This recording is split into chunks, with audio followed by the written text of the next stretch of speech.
We're going to talk more about Gene Hackman's death and life now with Olivia Salazar-Winspear from our culture desk. Olivia, Gene Hackman truly had an illustrious career. I mean, tell us a bit more about some of the highlights. Well, as you mentioned, Jeannie, in a career spanning more than 50 years, he had time to pick up some prestigious awards, 2 Oscars, 4 Golden Globes, 2 BAFTAs, and plenty of nominations. Now, the films he won the Academy Award for Best Actor for his role as Jimmy Popeye Doyle in William Friedkin's The French Connection, action thriller from 1971, and he won Best Supporting Actor for his role as a villainous sheriff in Clint Eastwood's western The Unforgiven in 1992. He was also, much earlier, at the very beginning of his career in 1967, in Bonnie and Clyde, the Arthur Penn film. He played Clyde's brother. He played an FBI agent in Alan Parker's Mississippi Burning much later, so you can see his roles were often sort of action thriller cop. He really carved out a niche for himself there and became a really respected character actor in the American New Wave cinema, which stretched into the 1980s, starting with Bonnie and Clyde in the late 60s. But as well as these action roles, he also played the much-loved villain in Superman, Lex Luthor, of course, in the late 70s, the first one, and then the sequel into the 80s. He was often found in strong ensemble casts. He's played alongside many of the greats from Hollywood.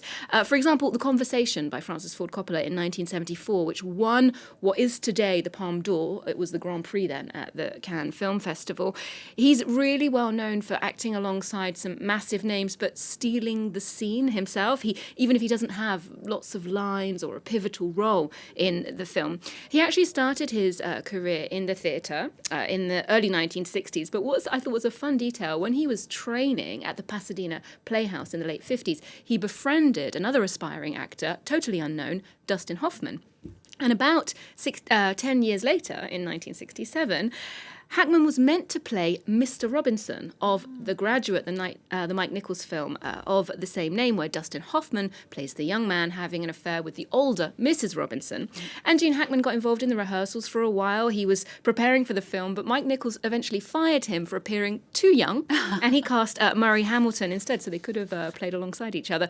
Obviously, it wasn't too much of a setback because Gene Hackman's career really did flourish in the 1970s and 1980s, where he did most of his important work. He certainly did, and he certainly marked U.S. cinema, and he kept working well into his 70s. I mean, he had a bit of a resurgence again in the early 2000s. Yeah, that's right. He in 2001, he charmed a whole new generation of film fans in Wes Anderson's The Royal Tenenbaums, where he plays the penniless patriarch, Royal himself. Is a hilarious character, a perfectly cast role, I think. Hackman got to show off his talent for sort of understated, deadpan humour, delivering his lines with a real charisma, while also being very endearing, because the film obviously sees him wanting to get back with his estranged wife.